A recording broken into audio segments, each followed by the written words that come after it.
L'opération Cocon 63, c'est une idée assez simple, hein. C'est une vaste opération d'isolation des combles perdus dans les bâtiments publics. Chaque collectivité, commune, communauté de communes, département, possède des bâtiments et a l'objectif bien sûr de réduire sa facture énergétique.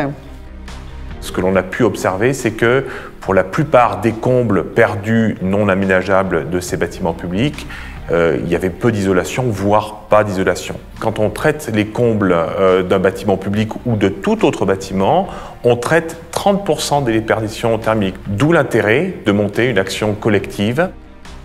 L'opération Cocon vient naturellement dans cet effort collectif pour deux raisons. Des raisons financières, bien sûr, parce que d'abord, il ne s'agit pas de jeter l'argent par les fenêtres, comme on dit, hein, mais aussi parce qu'il y a une vraie problématique sur l'énergie, le réchauffement de la planète.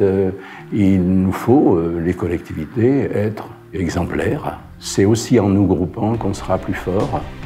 Les petites communes n'ont pas l'ingénierie nécessaire pour monter des opérations, je dirais, complexes de réduction de facture énergétique.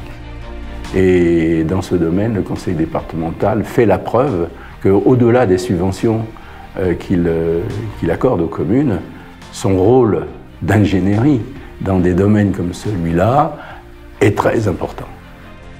Donc le maître mot de cette opération Cocon, c'était vraiment de jouer la carte de la qualité. On aurait pu aller directement sur la réalisation de travaux, mais on a souhaité piloter un diagnostic de ces combles qui présentait l'avantage d'identifier des travaux connexes.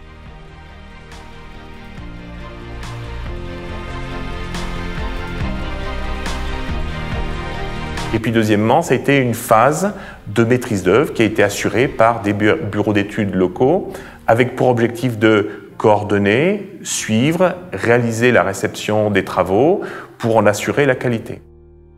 En fait, l'originalité du projet, c'est d'être simple. Et je pense qu'un projet est bon quand on dit mais pourquoi on n'y a pas pensé avant.